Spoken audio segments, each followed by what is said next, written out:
Hey guys, welcome back to the series. We're in Mark chapter 14, where we've been seeing that preparations have been made. The woman broke an alabaster jar full of perfume over Jesus' head, preparing him for burial. We've seen the disciples preparing for the Passover feast in Jerusalem. We saw that Judas, one of the disciples, is preparing to betray Jesus, to hand him over.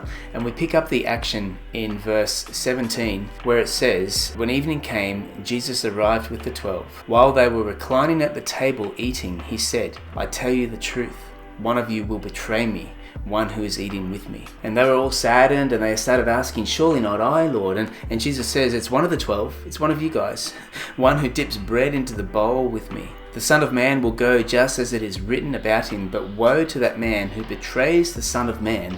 It would be better for him if he had never been born.'" And it's interesting to me that for the second time this week, Jesus is in a home, sharing a meal, reclining at the table as was customary in those days. They didn't sit up at a table, they would recline back and eat their food with their hands, have their glasses of wine, enjoy themselves, enjoy their company. At the first meal that we hear about in Mark 14, a woman comes in with an expensive jar with expensive perfume and extravagant worship and anoints Jesus, this act of love and devotion. But now here at the second meal, Jesus is amongst friends, and yet he's talking about this impending betrayal. And it's in the company of his best mates. And in this story, we get to hear more of this character, Judas Iscariot, who's known the world over as the worst, who betrayed his best mate, who betrayed this guy that he's been following, that he's been giving his life to for the last 3 years. And so many questions come up about this man, Judas. Why did he do it? Where was he coming from? What was he trying to prove? Some say that Judas was frustrated at Jesus' inaction, and his decision to betray him was hopefully going to spur Jesus into having a forceful rebellion and taking over the Romans and restoring Israel to its rightful place. That could be the case. We don't know.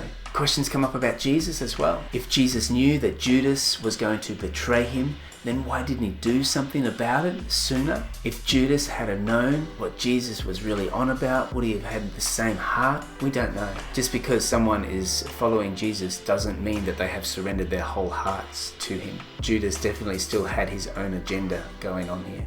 And just because you decide to welcome God into your life and seek to please him in all that you do doesn't mean that you automatically then become a robot, devoid of free choice.